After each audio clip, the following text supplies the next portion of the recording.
우리나라의 지성을 이끌고 계신 교수님들께서 이제 뽑았던 사자성어 제일 많이 나왔던 것이 과이불개, 잘못을 하고도 고치지 않는다라는 것입니다. 삶에도 관성이라는 게 있다고 합니다. 이제 운동 법칙 가운데서 이제 힘이 한 곳을 향해 가면 이제 그것을 계속해서 그 방향으로 가는 성질이 있는데, 우리의 삶도 마찬가지입니다. 우리가 살던 삶의 어떤 결이 각자 다르지만 각자 삶의 방식대로 살다 보면 그렇게 사는 대로 사는 것이죠. 그런데 이런 말이 있습니다. 사는 대로 살지 말고 생각하는 대로 살아라. 사는 대로 살다 보면 그 시대의 조류에 밀려서 그 시대의 어떤 시대 정신에 매몰되어서 정작 나답게 살지 못하고, 또 크리스찬의 관점에서 볼 때, 우리 기독교적 관점에서 볼 때는 하나님의 말씀대로 살지 못할 때가 많다는 것입니다. 그래서 문득 이제 뒤를 돌아보니 내가 잘못 살았구나, 내가 엉터리 같이 살았네, 그러면서 후회하는 경우들이 많은 것이죠. 과이불개, 잘못을 하고도 고치지 않는다. 어쩌면 지난 우리의 한 해 동안의 삶이 그러한 모습은 아니었는지 한번 돌아보기를 소원합니다. 하지만 한편으로는 이제 시작이 어떠하든지 간에 마무리를 어떻게 하는가에 따라서 또 그 어떤 인생의 질이라는 것이 달라지게 됩니다. 일례로 2015년 WBC 프리미어 11에서 그 일본하고 우리나라가 준결승전에서 맞붙은 적이 있었죠. 저는 이제 얼마 전까지만 이게 결승전이다 이렇게 생각을 하고 있었는데, 이제 찾아보니까 이게 준결승이었습니다. 그때 당시에 지금도 전 세계 최고의 야구 선수인 일본의 오타니, 베이브루스도 도달하지 못했던 한 해 두 자릿수 승수와 홈런을 40개 이상, 30개 이상 때려냈던 어마어마한 괴물 야구 선수가 있습니다. 근데 이때 당시에 우리나라랑 준결승전에 이 오타니 쇼헤이가 바로 선발 투수로 나왔습니다. 여러분, 8회까지 160km, 시속 160km에 달하는 그 강속구를 대한민국 타자들이 공략할 수 있었을까요? 그러지 못했습니다. 8회까지 어떻게 당했냐면 1안타였습니다. 1안타에 그것도 몸에 맞는 볼 하나. 그러니까 아예 건드리지도 못했다. 거의 퍼펙트에 가까운 투구를 했습니다. 완벽하게 막혔는데요. 이제 9회가 되는데 일본이 이제 마음을 놓고 일본 최고의 또 마무리 투수를 내보냈습니다. 근데 그때 우리나라에서 9회 초에 오대원이라고 하는 타자가 나왔는데 출루를 했고, 그 이후로도 계속해서 연속 출루 무려 6명이나 출루를 했습니다. 그리고 역전타를 맞으면서 기적 같은 대역전승의 드라마를 연출을 했습니다. 여러분, 이때 일본 열도가 이제 거의 속된 말로 멘붕에 빠졌다, 이렇게 기사가 나올 정도로 이제 굉장히 그냥 엄청난 많은 충격을 줬던 일이 있었습니다. 이때 우리나라는 대단했죠. 야구 선수들 정말 그런 역전승을 이루는 모습을 보면서 정말 환호하고 좋아했었습니다. 여러분, 마무리가 너무 아쉬운 겁니다. 경기를 다 이겨놨는데 마지막 마무리를 잘못하니까 그 경기를 아예 망쳐버리는 겁니다. 한편 1회부터 8회까지 거의 제대로 된 공격조차 하지 못했지만 이제 마지막 주어진 그 기회를 잘 살렸을 때 그 경기 전체를 살리는 일이 일어났던 것입니다. 1849년에 러시아에서 한 젊은이에게 사형 선고가 내려졌습니다. 24살의 나이에 작가로서 평단에 아주 큰 주목을 받았던 사람입니다. 그런데 이 사람이 이제 페트라셉스키라고 하는 사람의 그런 독서 토론 모임에 이제 참가를 했는데, 여러분, 그 모임에서 러시아의 정치 체제를 비판하는 그런 일들이 자주 있었습니다. 당시에 황제 니콜라이 1세가 이 지식인들의 움직임을 아주 예의주시하고 있었는데요. 이제 이들의 사상이 이 러시아에게 계속해서 파급이 되지 않겠습니까? 그들이 글도 쓰고 또 계속해서 그들의 사상을 이제 퍼나르는 사람들이 있었기 때문에, 그래서 무려 33명을 체포했고 그 중에 몇 명에게는 사형 선고를 내렸습니다. 물론 이 니콜라이 1세가 자주 썼던 방법이 이제 사형 선고를 내려서 아주 공포에 떨게 하다가 풀어주고 하는 그런 게 좀 있었다고는 하지만, 어쨌든 이 젊은이의 죄목은 당시에 벨렌스키의 고골에게 보내는 편지라고 하는 이 편지를 낭독한 죄였습니다. 지금 생각하면 정말 말이 안 되는 것 같은데, 여러분 지금도 이란에서는 이란 체제를 비판했다고 이렇게 사형을 당하는 일이 지금도 일어나는 걸 보면 이 당시 지금하고는 좀 비교할 수 없겠지만 이런 말도 안 되는 내용으로도 이제 사형 선고를 받았던 것이죠. 그래서 이 젊은이가 이제 형장에 왔습니다. 그에게 주어진 5분의 시간이 주어졌는데 지나온 삶을 돌아보니 이제 최후의 5분을 어떻게 보낼 것인가 고민 끝에 이제 나를 알고 있는 모든 이들에게 작별 인사, 또 기도하는데 2분, 그리고 나랑 같이 감옥에서 또 지냈던 사람들에게 또 감사를 표하는 그런 것에 또 2분, 그리고 이제 최후의 순간까지 이 땅에 있게 해준 이 세상에 대한 어떤 감사의 마음으로 한번 이제 삶을 돌아보는데 1분, 나름의 이제 생각을 가지고 이제 작별 인사를 나누고 이제 마지막 1분이 된 것입니다. 근데 1분이 딱 되었을 때 이제 나는 죽는구나 하는데 이제 스톱 하게 된 것이죠. 흐르는 눈물을 삼키면서 가족들과 친구들과 또 같이 수감생활 했던 사람들과 작별 인사를 나누는데, 여러분 이제 내 인생이 끝이구나 하는 순간에 드디어 사형 선고가 중단이 된 겁니다. 여러분 이때 이 젊은이의 마음 가운데 어떤 마음이었냐면, 내 인생을 다시 살 수 있다면 내가 지금과는 다른 삶을 살 텐데, 나에게 조금이라도 더 세월이 주어진다면 나는 이제 정말 하루하루를 마지막인 것처럼 살아갈 텐데 라는 마음이 들었다는 것이죠. 여러분, 그래서 그날 그에게 새로운 인생이 주어졌을 때 그의 인생은 이제 오늘을 마지막처럼 이라는 모토로 살게 되었다고 합니다. 그 결과 늘 인생에 대해 고민하면서 사람들의 삶에 대해서 또 어떤 늘 성찰하면서 그가 썼던 책들이 바로 죄와 벌, 카라마조프가의 형제들, 영원한 만남, 바로 이 정말 길이 남을 클래식을 썼던 바로 도스토옙스키였습니다. 죽을 뻔하다가 다시 살게 된 이 청년, 극적으로 사형 집행이 취소된 이런 상황 가운데서 이제 다시 나에게 새로운 인생이 주어진다면 마치 생애의 마지막 날인 것처럼 나는 살겠노라. 어쩌면 하루하루 살아가는 대로 살고 남들 살아가는 대로 살아가고 해야 되니까 할 일을 하면서 살아가던 우리에게 여러분 이 청년이 겪었던 이 일을 통해서 우리는 교훈을 얻을 수가 있습니다. 우리에게 주어진 하루는 하나님이 주신 생명이라는 것입니다. 여러분 인생이 무엇일까요? 생명이 무엇일까요? 그것은 우리에게 주어진 하루라는 것입니다. 오늘 우리에게 하루가 주어졌다면 그 하루가 우리에게 허락된 생명인 겁니다.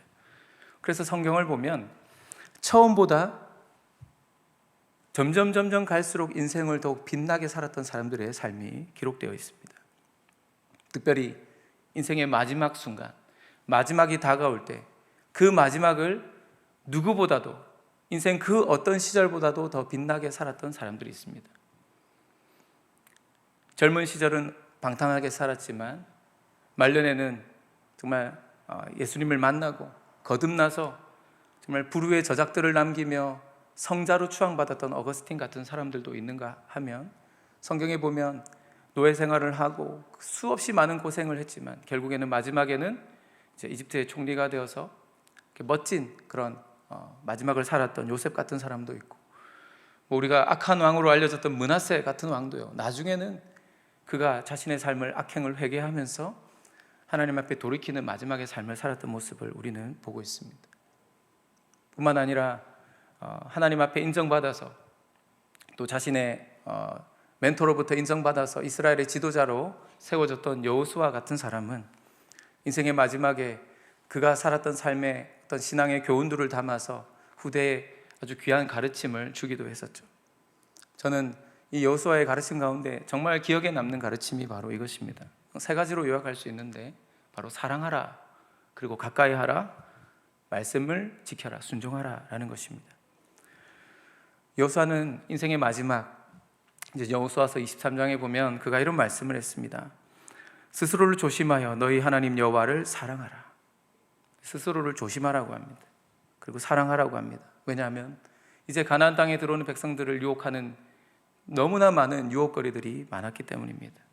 광야에서 생활할 때는 주변에 마음 빼앗길 일들이 없었는데 이제 삶이 안정이 되고 어느 날 집도 생기고 차도 생기고 또 이제 어떤 삶의 여유가 생기면 여러분 우리가 어떻게 됩니까? 이제 죄지을 궁리를 하는 것이죠.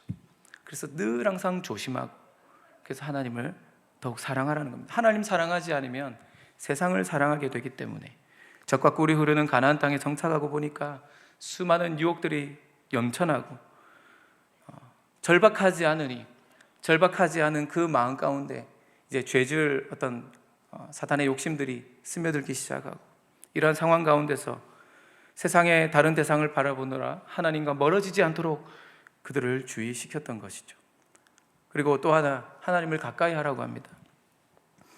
이게 이제 여호수아의 표현대로 하면 친근히 하라 이런 말로 표현을 했었는데 그래서 이방 민족을 가까이 하면 하나님을 멀리하기 때문에 하나님을 가까이 함으로 이방 민족들을 멀리하고 그래서 그들이 섬기는 우상과 그들의 문화들과는 구별되라라는 것이었죠. 하나님의 백성으로 살아가기 위해서는 가까이 해야 될 것과 멀리 해야 될 것을 분별할 수 있어야 한다는 것입니다. 사자성어 가운데 금묵자흑이라는 말이 있죠. 무슨 말입니까? 먹을 가까이 하는 자는 검게 된다는 것입니다. 나쁜 사람들하고 어울려 다니다 보면 자기도 모르는 사이에 그들이 하는 것을 담게 됩니다. 2022년을 돌아보니까 내가 하나님을 가까이 하고 하나님의 백성들, 믿음의 형제 자매들과 가까이 하면서 살기보다 이제 팬데믹 때문에 멀어졌고 또 거리두기 하다 보니까 어느덧 실제적인 관계의 거리두기까지 생겨버려서 이제 믿음의 형제 자매들과는 관계가 소원해졌던, 그래서 자연스럽게 세상에서 만나는 많은 친구들 또 직장 동료들 이런저런 사람들과 어울리다 보니 어느덧 나도 모르게 거룩한 삶과는 거리가 멀어져 버린 우리의 모습을 돌아보게 됩니다. 여러분 올 한 해 우리 스스로 주변의 관계를 한번 돌아보기 원합니다. 자기 주변에 있는 사람들 과연 이들은 어떤 사람들인가? 친구를 보면 그 사람을 안다고 했는데 과연 내가 누구와 교제하고 있었는가? 여러분 여호수아는 우리가 하나님 앞에 신앙생활을 할 때 걸림돌이 되는 것들을 끊어버리라고 권면합니다. 우상을 섬기는 이방 사람들과 교제하는 것은 집안에 죄를 드리는 것과 같은 것이죠. 가까이 해야 될 대상과 멀리 해야 될 대상들을 잘 분별해야 됩니다. 그래서 우리가 2023년을 시작하기 전에 올 2022년을 잘 마무리하려면 우리가 지나온 시간들을 돌아보면서 하나님을 가까이 하는데 방해가 되는 것, 걸림돌이 되는 관계는 무엇이었는지를 한번 돌아보면서 그것을 끊어내야 될 필요가 있는 것 같습니다. 성경 말씀을 읽는데 방해가 되었던 것은 무엇인지, 기도하는데 방해가 된 것은 무엇이 있는지, 하나님 뜻대로 순종하며 살기 위해서 그것을 방해했던 것은 무엇이 있었는지, 그런 모든 방해 요소들을 걸러내는 그러한 마무리를 할 수 있기를 소원합니다. 그리고 여호수아는 하나님의 말씀을 지키라고 했었는데요, 그 순종하라는 말입니다. 율법에 기록된 것을 다 지켜 행하라. 오랜 세월 동안 그것을 가슴에 품고 살았기 때문에 인생의 마지막에 이스라엘 백성들을 향해서 유언처럼 이 말씀을 남겼던 것이죠.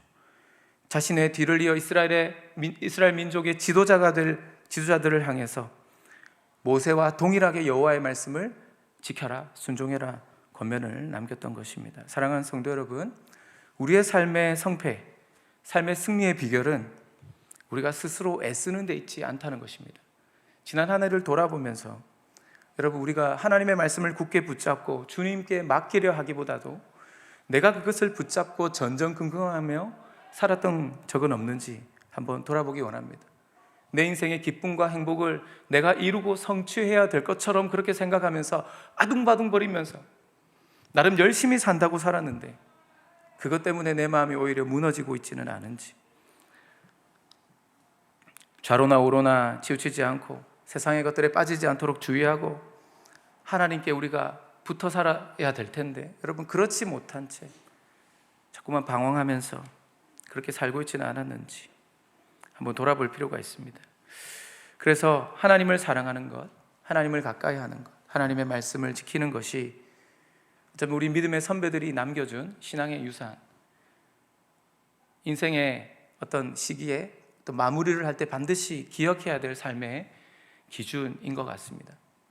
저는 개인적으로 교육자로서 이러한 가르침을 따라서 교회를 섬기려고 애를 쓰지만 성공했던 적은 한 번도 없는 것 같습니다.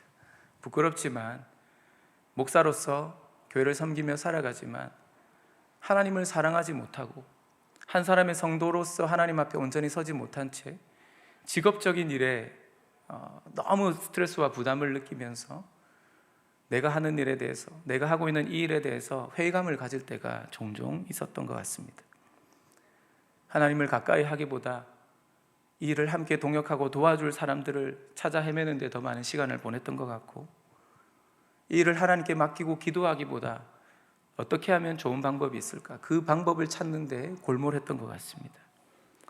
하나님의 말씀에 순종하기보다 지금 내가 편하고 지금 내가 일을 함에 있어서 면피하고 싶은 그런 순간들을 굉장히 많이 경험했던 것 같습니다. 여호수아가 전해준 이 삶의 마지막에 이 신앙의 교훈들은 믿음의 선배들이 살았던 삶의 원칙과도 같은 것이었는데, 우리는 스스로 하나님께서 남겨주신 이 신앙의 유산들을 순종하지 못한 채 기쁨과 환희가 넘치는 삶보다는 신앙생활이 무거운 짐같이 느껴지는 삶을 살지는 않았는지 돌아보게 됩니다. 기독교 역사에서 최초의 순교자로 기록된 스데반, 이 스데반은 분쟁으로 교회가 굉장히 어지러웠을 때, 여러분 이제 초대교회 때도요, 교회들마다 분쟁이 많았습니다. 히브리파, 헬라파뿐만 아니라 그 안에도 영지주의가 있었고, 또 바울파, 아볼로파, 그리스도파, 베드로파 등등 여러 파들이, 여러분 그때 당시에 이제 사도 바울이 이제 회심하기 전이었죠. 그때 스데반이 순교하던 당시에 바울이 그의 옷자락을 들고 있었고 그를 심판하는 데 선동을 했던 사람이었는데, 여러분 이때 당시에 그 스데반이 굉장히 주옥 같은 설교 말씀을 통해서 그 유대인들이 잘못 믿고 있었던 그 신앙을 교정하고 또 믿음으로 이제 이 복음을 선포하다가 돌에 맞아 죽지 않습니까? 피를 철철 흘리는 정말 그 참혹한 그 비주얼 자체로만 보면 너무나 참혹한 그 현장 가운데서 여러분 스데반의 얼굴은 천사와 같이 빛났었습니다. 여러분 사실 스데반이라는 이름에서도 알 수 있지만 그는 정통 유대파가 아닙니다. 헬라인에 가까운 사람인 것이죠. 거의 헬라인인 겁니다.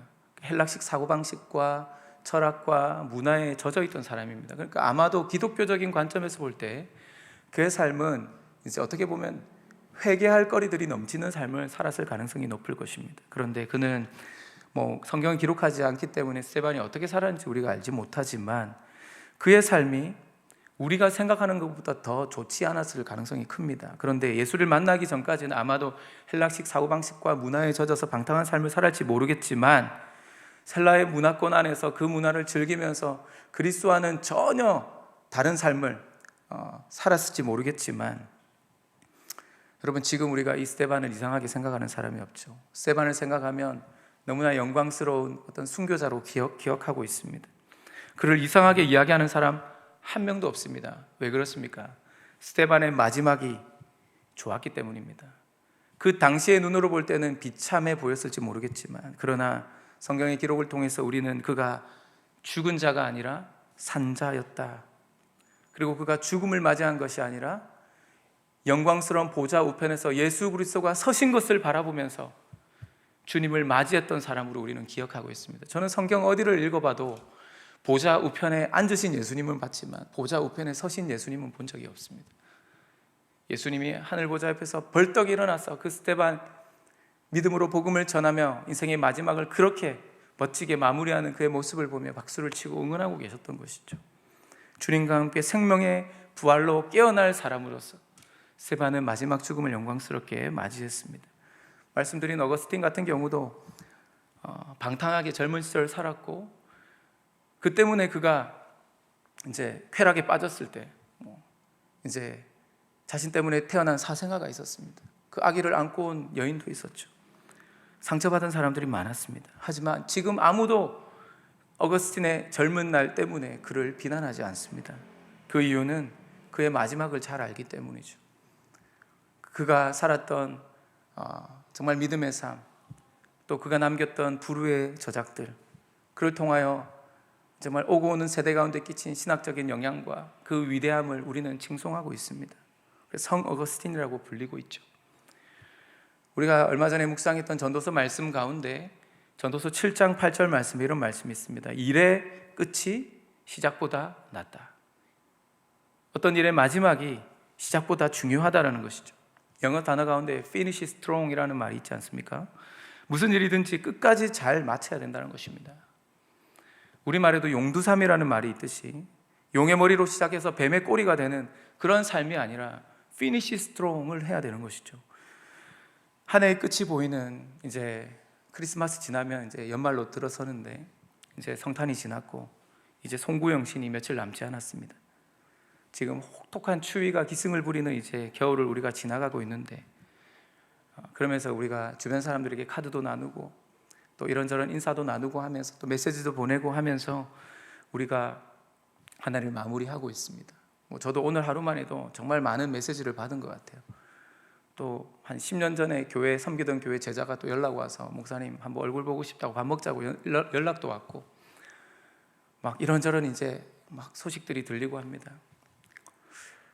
그런데 여러분, 우리가 이런저런 이야기를 나누고 한 해를 마무리할 때 우리가 정말 진짜 중요한 마무리를 해야 되는 것 같습니다. 무엇입니까? 내가 하나님을 정말 사랑하고 살았는지, 하나님을 가까이 하며 살았는지, 내가 하나님의 말씀에 정말 순종하며 살았는지를 돌아보면서 무엇보다 우리의 존재의 목적을 좀 기억하면서 한 해를 마무리해야 되는 것 같습니다. 여러분, 우리의 존재의 목적이 무엇입니까? 예수 그리스도의 복음을 증거하는 것입니다. 날 위해 십자가에 죽으시고 날 위해 모든 대가를 치러주신 그 주님의 그 사랑에 우리가 감사하는 마음, 보답하는 마음으로 우리에게 맡겨주신 예수님의 마지막 명령을 바로 땅끝까지 복음을 전하는 이 일에 우리가 힘써야 되는데, 여러분, 요즘에는 저 멀리 있는 저 미전도 종족, 저 오지가 땅끝이 아니죠. 안티 기독교 분위기 가운데서 교회의 교자도 꺼내지 못하고 기독교인이라는 것을 드러내지도 못하는 어떤 이런 시대 분위기 속에서 어쩌면 지금 우리가 만나고 있는 직장 동료와 어쩌면 우리의 가족들이 땅끝이 아닌가, 이런 생각을 해봅니다. 정서적으로 복음을 전하기엔 너무 멀어져 버려서 교회 가자는 말조차 꺼내기 참 무색한 그런 시대에 우리 살고 있는데, 이럴 때 우리가 용기를 내어서 올해가 가기 전에 믿지 않는 가족들, 친지들, 또 이웃들에게 여러분 복음을 전하면 좋을 것 같습니다. 그것이 바로 생명을 나누는 것입니다. 만약 여러분 내일 우리에게 삶이 없어요, 우리에게 오늘 주어진 하루가 전부라고 생각한다면 여러분 무엇을 해야 되겠습니까? 가장 사랑하는 사람과 함께 여러분 우리가 구원받아야 되지 않겠습니까?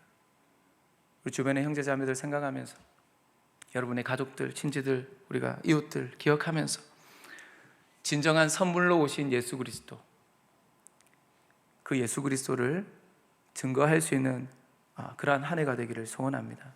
말씀을 정리하겠습니다.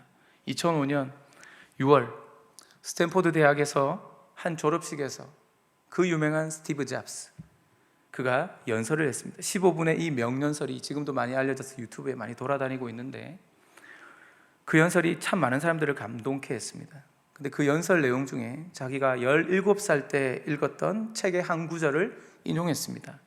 바로 오늘이 마지막 날이라는 생각을 가지고 하루하루를 살아라 라는 내용입니다. 그러면 언젠가 제대로 될 것이다. 오늘 하루 마지막인 것처럼 살아가면 언젠가는 제대로 될 것이다. 33년 동안 매일 아침 거울을 보면서 되새겼다고 합니다. 이날 연설에서 잡스가 자기가 암투병하는 사실을 처음으로 밝혔죠. 그래서 더욱 감동이 됐습니다. 그럼 오늘 본문 말씀에 견실하여 흔들지 말고 더욱 주의 일에 힘쓰는 자들이 되라 라고 하죠. 왜죠? 우리 수고가 주 안에서 헛되지 않기 때문입니다. 근데 여러분, 이 58절의 말씀이 완성되기 위해서 전제되어야 할 것이 있습니다. 그게 뭘까요? 57절입니다. 주 예수 그리스도로 말미암아 우리에게 승리를 주시는 하나님께 감사하노니. 무슨 말입니까? 승리는 기본적 전제라는 겁니다. 하루하루 흔들리지 않고 주의 뜻을 따라 주님 기뻐하시는 일을 하면서 살아갈 수 있는 바로 그 원동력은 무엇입니까? 바로 그러한 삶에 따른 승리를 주실 것이기 때문에. 여러분, 그래서 나의 일이 아니라 주의 일을 하면서 우리는 살아가야 합니다. 이런 사람들은 오늘이 바로 생의 마지막인 것처럼 살아가게 되는 것입니다. 그래서 언젠가 할 일을 오늘 하고, 오늘 할 일이면 최선을 다하고, 누군가 할 일이면 내가 하자, 이런 마음으로 살아가게 되는 것이죠. 당연히 이런 삶의 시작은 점점 처음보다 나중이 좋을 수밖에 없습니다. 그래서 용두사미가 아니라 피니시 스트롱. 이제 저는 전에 우리 학생들에게 이런 표현을 썼어요. 음악 구호 가운데서, 기호 가운데서 크레센도. 우리 하나님은 크레센도의 하나님이야. 크레센도, 디크레센도 있지 않습니까? 점점 세게, 점점 약하게. 우리 하나님은 점점 세게. 사랑하는 성도 여러분, 어떻게 하면 오늘을 생의 마지막 날인 것처럼 살아갈 수 있을까요? 그래서 어떻게 하면 2022년을 또 잘 마무리하고 힘찬 새해를 맞이하며 살아갈 수 있을까요? 대단하게 시작하는 게 아니라고 생각합니다. 그저 오늘 하루만 딱 그렇게 살겠다. 주님 주신 그 마음으로, 오늘 아침에 주신 그 말씀을 묵상한 대로, 그 말씀대로 우리가 순종하며 살아가는 것입니다. 사실 죽음은 멀리 있는 것이 아니라 가까이 있어요. 오늘 하루가 주어졌는데 내일 우리에게 하루가 없으면 그건 죽은 겁니다. 오늘을 나의 생의 마지막 날인 것처럼, 오늘이 이 땅에서 마지막 날이라고 생각하며 우리가 살아간다면 삶의 태도는 달라지겠죠. 그 하루하루가 축적이 되면 2023년 마지막에는 하나님 앞에 감사할 수 있을 것입니다. 2022년을 돌아보면서 시작이 좋지 않았다고 생각이 들지 모르겠지만, 여러분, 그런 생각이 드는 분들 많으실 겁니다. 많은 후회, 아쉬움, 또 그 때문에 어떤 불안과 염려가 있을 수도 있겠죠. 그러나 여러분, 지금부터 그렇게 사시면 되는 겁니다. 내 가족들, 함께 신앙생활하는 성도들, 우리 이웃들을 소중하게 바라보면서 그들을 용서하면서 사랑하면서 그렇게 한 해를 마무리하면 좋겠습니다. 하루하루는 하나님께서 주신 선물입니다. 하루를 내 멋대로 산다면 오늘 하루를 선물로 주신 하나님을 모독하는 것입니다. 하루가 1년이 되고 그 1년이 인생이 됩니다. 아침에 눈을 뜰 때 시작하는 이 하루가 우리 인생을 새롭게 탄생시키는 하루라는 것, 그런 시간이라는 것을 잊지 말고 그렇게 살아가기를 소원합니다. 제가 이영표 선수를 좋아하는데요, 이영표 선수가 했던 이야기를 마지막으로 인용하겠습니다. 그가 강연에서 했던 이야기인데, 진정 내가 하고 싶은 일을 하면서 살고 싶다면 지금 내가 해야 할 일을 하면서 살아야 한다. 현재 하고 싶은 일만 하면서 살게 되면 나중에 해야 할 일을 하면서 살게 된다. 그러니까 이겁니다. 내가 하고 싶은 대로 내 마음대로 살다 보면 결국엔 나중에 해야 할 일만 하면서 살게 된다는 겁니다. 그런데 지금 해야 할 일을 하면서 살면 나중에 하고 싶은 일을 하면서 살게 된다는 것이죠. 하루하루를 그렇게 소중하게 살아가고 그렇게 한다면 나중에 우리는 정말 주님을 섬기면서 주님 기뻐하시는 일을 하면서 살게 될 것입니다. 올 한 해 후회가 남는 삶이었다면 지금 고치면 됩니다. 과이불개. 고치지 않아서 실패한 2022년이었다면, 그래서 낭비가 많은 삶이었다면 다시 오늘부터 하루가 생의 마지막인 것처럼 그렇게 살아가시고 한 해를 마무리하시기 바랍니다. 교육자들도 마찬가지입니다. 언제 이제 올해도 이제 여러 교육자들이 이제 옮기시고 이런 일이 있었는데, 언제가 여러분 교육자로서 교회의 어떤 사역을 마무리할 때인가? 저는 요즘에 이런 고민을 많이 하거든요. 이제 우리 교회 온 지 10년이 됐기 때문에, 그래서 저는 이제 결정을 했습니다. 내년이 마지막 이제 사역의 해다. 그래서 정말 특별한 마음으로 한 해를 맞이하려고 합니다. 그래서 가장 좋을 때 사역을 마무리할 수 있기 위해서 최선을 다해서 교회를 섬기려고 합니다. 2022년을 잘 마무리해서 지금보다 더 아름다운 2023년을 맞이하시고, 그래서 가장 마지막이 빛나는, 그래서 지나온 삶의 어떤 수준과 질을 정말 한 단계, 두 단계, 세 단계 업그레이드하고 그렇게 높일 수 있는 그런 멋진 삶을 살아가시는 우리 성도님들이 되시기를 주님의 이름으로 축원합니다. 우리 함께 찬양하며 기도